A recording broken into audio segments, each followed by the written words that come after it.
And I became very active in Arcadia. I really started with uh, Girl Scouts in Arcadia, and first had one troop, and then had two troops, and then I had um, then when we moved down here, I was responsible for 500 Girl Scouts, and I had to get leaders for all these troops every year. And I would walk into a room, and ladies would literally leave because they knew I was going to try to talk them in to be a leader. How did you get involved with the Girl Scouts? um, I started with brownies in Arcadia, and then it was a means that I wanted. Their Corona Del Mar Elementary School was still in existence at that time, and I wanted my oldest daughter to be in a troop right away so she could meet people and I could meet people. So she joined the troop, and Barbara Woods and I were, her daughter was in the troop too, and so we were the leaders and to do it. And What was the name of the troop here in Newport? the troop, it was the troops have numbers, so they don't have names, kind of business. So I don't remember what the number was, but and then after the girls went to Corona Del Mar Elementary School, Gretchen was to go up to Lincoln, which was a middle school at that time. And it was a wild school. They had a bad principal, and there was just no discipline, and it was chaotic. So I tried to get her into Harbor Day School, and I could not get her in unless I put my younger one in. So both girls started at Harbor Day School, and so I immediately was a Girl Scout leader at Harbor Day School. What years were that? Oh, I knew you would ask me this. Because my dad went to Harbor Day too. Did he? As a child. What was his name? Brent Ogden. Brent Ogden Jr. And my grandparents were Peggy and Brent Ogden. I know that name. Yeah, I know that. Yeah, so they were there at the same time. What a small world. Yeah, small world. Yeah, so so I started Girl Scouts there, and then when Gretchen was in junior high level there, the Girl Scouts were kind of dropping out because the meeting date didn't work with whether they were playing soccer or they were taking piano or they were doing dancing or they were doing something else. So some other ladies and I created a troop where we had 120 girls in one troop. And was that usual? No, it was most unusual. And I had the girls from all the public schools of junior high level, from the Catholic school, from Harbor Day School, and from the other private schools that were in this area. I had them all into one troop, which was to their advantage because when they went to high school, they always knew some people. And the way I programmed it, we met up at the church we were going to at St. Michael's Church once a month. And I divided the girls into red, yellow, and blue troops. And there were some mothers who dealt with red, yellow, and blue of taking those girls camping. And then the other mothers, I were asked to please do a badge in your house on the day you want to do it. So one mother would do cooking on Tuesday, another mother would do art on Wednesday, someone else would do first aid on Thursday. And the girls could sign up and go to an individual house and where there were, say, 8 to 10 girls doing that one badge. So they met the girls in that situation from the different schools doing the different badge. And we did great Girl Scouting. They had, we not only took them camping, we took them, we had boating expeditions for them. We had trips for them. I sent a group of girls to the chalet in Switzerland through this program. I sent the group to Washington, D.C. through this program. And, we did fantastic Girl Scouting with them. And to this day, some of the girls still see me and thank me for that program. I took them camping down at the dunes, and we had a camp down there. What I didn't know was some of them escaped at night and went swimming in the swimming pool at the hotel. They told me about it later. I didn't know it at the time. Well, if you have 120 girls camping at one kind of sitting, it's a lot of tents. And I still had Fritz at home, and once I had them all out camping and all the tents got wet. So Fritz and I had to put all the tents up in my front yard to dry them before we could store them. Who's Fritz? Fritz is my second son. God bless him, because he was a wonderful helper. This thing, and we rented a storage place to store all this camping equipment because it was a lot of stuff. How barren was the area at that time, or how developed was when you were camping down there? It was, some of them were pretty barren. Was it Fashion Island that existed and none of the homes yet? There was Fashion Island. There was Fashion Island, but it was,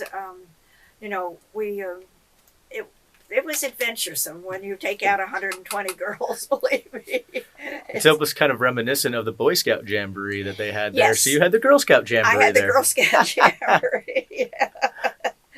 And what year was that, if you don't mind asking, if you can recall? Well, we moved here. We've been here now 45 years. So it was kind of it was at least 5 or 6 years after we were here that I was doing Girl Scouts.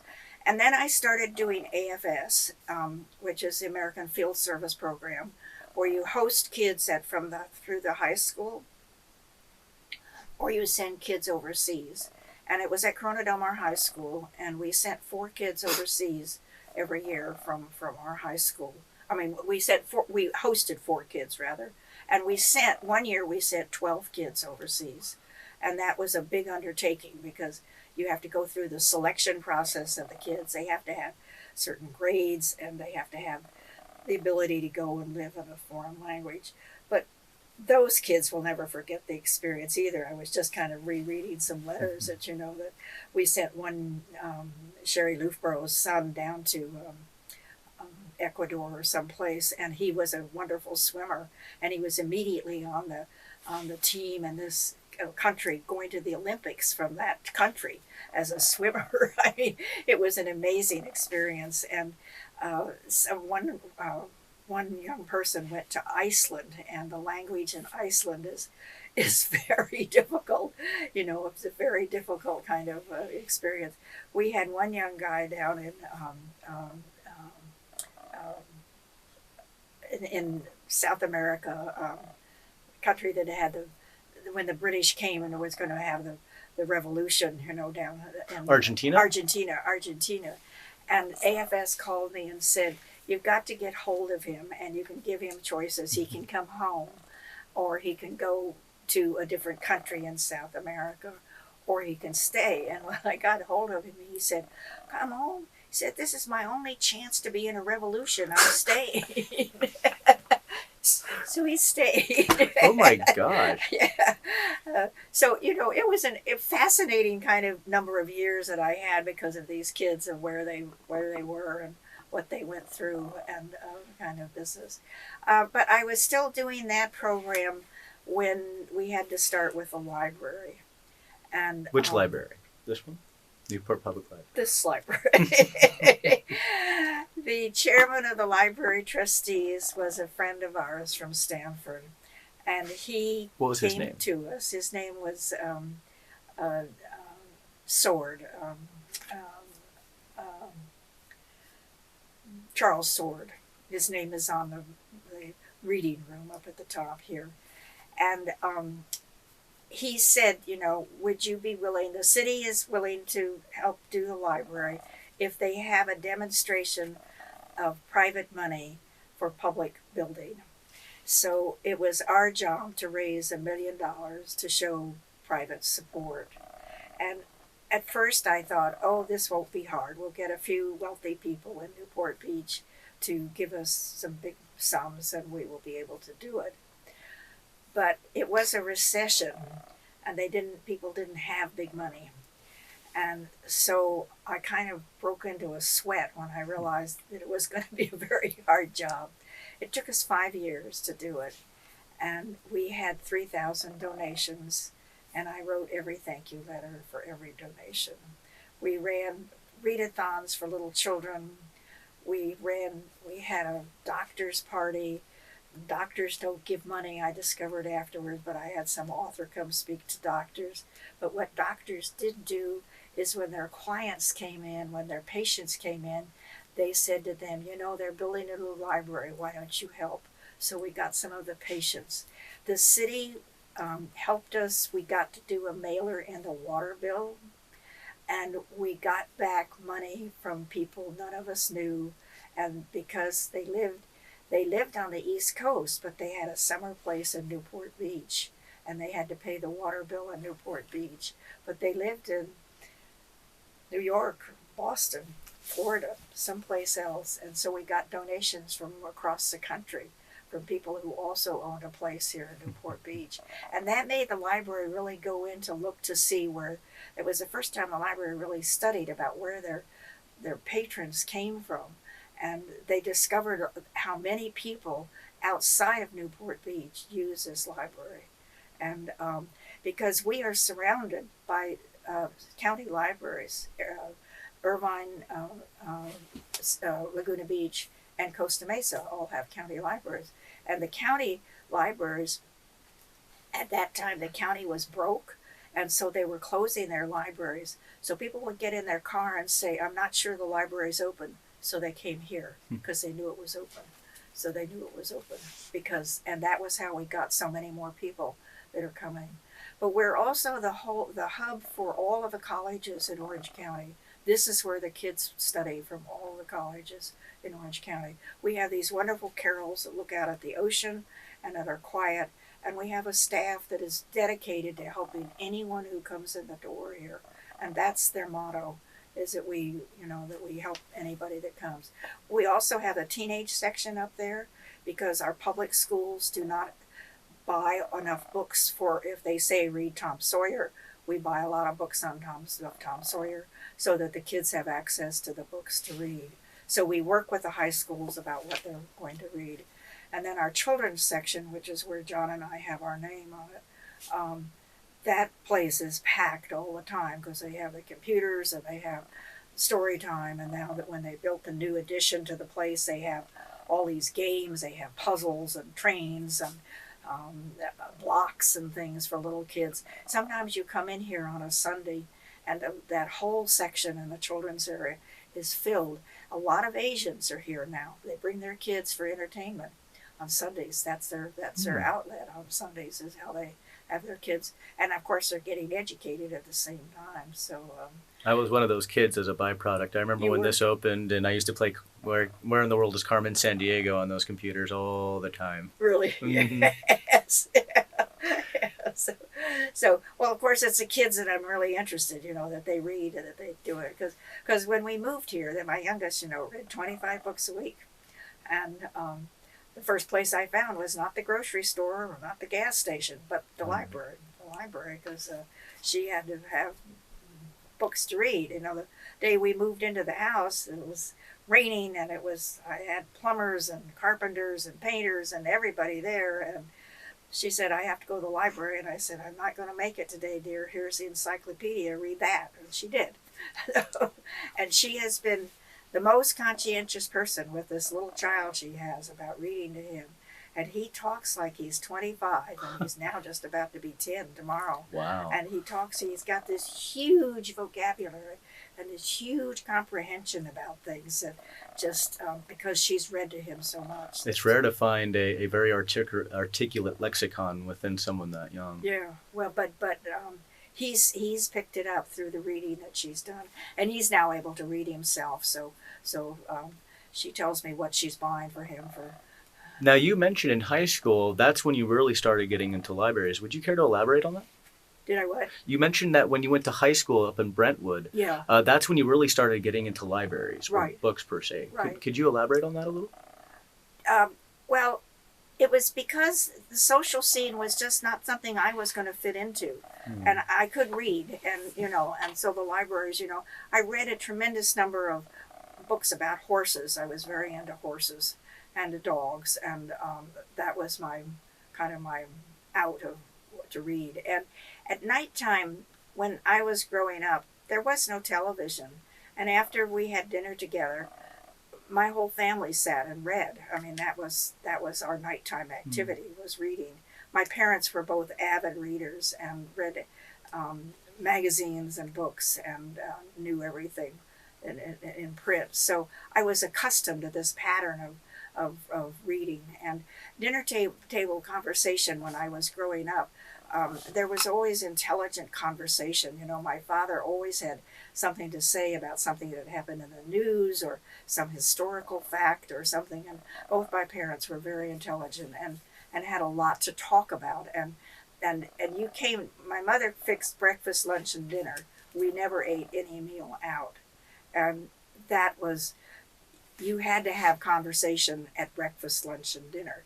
You couldn't just sit and read the newspaper or not converse with my parents. And in order to be able to do that, you had to be able to say, I read. Mm-hmm. And even when my mother was rather housebound, but not really completely housebound, she lived on this avocado ranch in Santa Ana area. She had a friend that worked at the Santa Ana Library. And this friend brought my mother a box of books every month of 25 or 30 books. And my mother read those 25 or 30 books. And at her funeral, this librarian stood up and said, in this period of time, she read 5,000 books. Wow.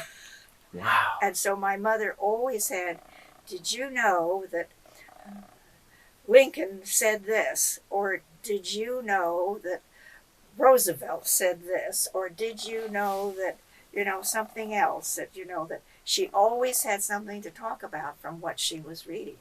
And that's a real skill that, is kind of lost today because people are watching television and, there's not much to say about that. Well, there's actually a question I have in regards to that is, I know that you mentioned that your family were avid readers. Did you guys have a family radio at all that you used to listen together with or anything to that degree? Well, as a child, I can remember in Dallas when we would be there with my grandparents that we would listen to the news every night after dinner. Was this during the 30s? Yeah. Did you ever listen to a fireside chat by chance? Could be that we would sit around the radio. I mean, you didn't see anything, but you sat around the radio to listen. That was what we did.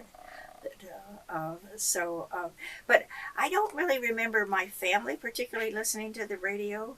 One of the things that my father did do was the first time you could be on an airplane and listen, my father's company made the devices that you could listen, the first time. And when it came out that, some of these things, my father would buy a bunch of these and send them to his friends and say, listen to this, because it was so exciting to him that you could do these things that, after the war, he tried not to do military things any longer. He tried to invent things that were going to be useful for people. And so his company was called Electronic Engineering Company of California. And it was the first electronic plant in Orange County. And they had their building was in the middle of an orange grove in the Santa Ana area. It's now a school, I understand, that they took it over and they have it as a school. But it was an exciting time. And my father was a wonderful boss, and they cooked Thanksgiving dinner for him, and my father carved to serve everybody. There were people who worked for my father still say, oh, he was the most wonderful person to work for, that he was just such a caring individual and so careful to know what families were doing and what was going on in everybody's life. That was a unique quality that he had that was very rare. Very good, Now, with that being said, since your father was into electronics, but it sounds like primarily that radios weren't a form of entertainment in your family, would you say that your experience with reading that, with your mom reading those books, that you translated that to your children? Oh, definitely. Definitely. So my oldest son, we lived in Arcadia, and the racetrack had built the library in Arcadia. So we had a wonderful library in Arcadia. And when I moved down here and I looked at the Corona Del Mar library, I went like this, thinking, oh dear, this is never going to do us. But, it did. And then when we got this library, it helped. But my oldest son would get he would get an author and he would read everything that author wrote, and then he'd get another one and read everything. So, and he went through at one stage, he went through all British authors, all German authors, all Italian authors, all, so that he read everything. And he has the memory of like my husband. He can still tell you what he read and what facts are. This is the one that's an author now. So I'd love to meet him because that's exactly what we're like. yeah. Well, he's Walter did Stanford in 3 years, and then he went to Harvard Law School and to the Kennedy School. So he was there 4 years, and then he worked for a law firm in Washington D.C. For some years, and then they sent him to Hong Kong, and he lived in Hong Kong for 3 years working for the law firm. Was that when it was still British? Yes. And then he went back to Washington, D.C., and he was the speechwriter for the chair of the SEC for 5 years and wrote all of his speeches. And that was a very interesting job. So he enjoyed that very much, and he did a good job of that. Then he went back to Hong Kong and worked for Fidelity Investments in Hong Kong, and had to go to a lot of the Asian countries at that period of time. And then by that time, they had 2 children. Their second child was born in Hong Kong. Their first one was born in Washington.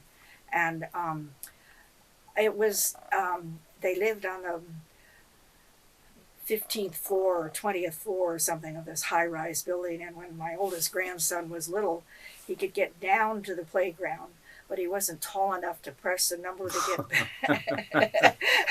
get back up.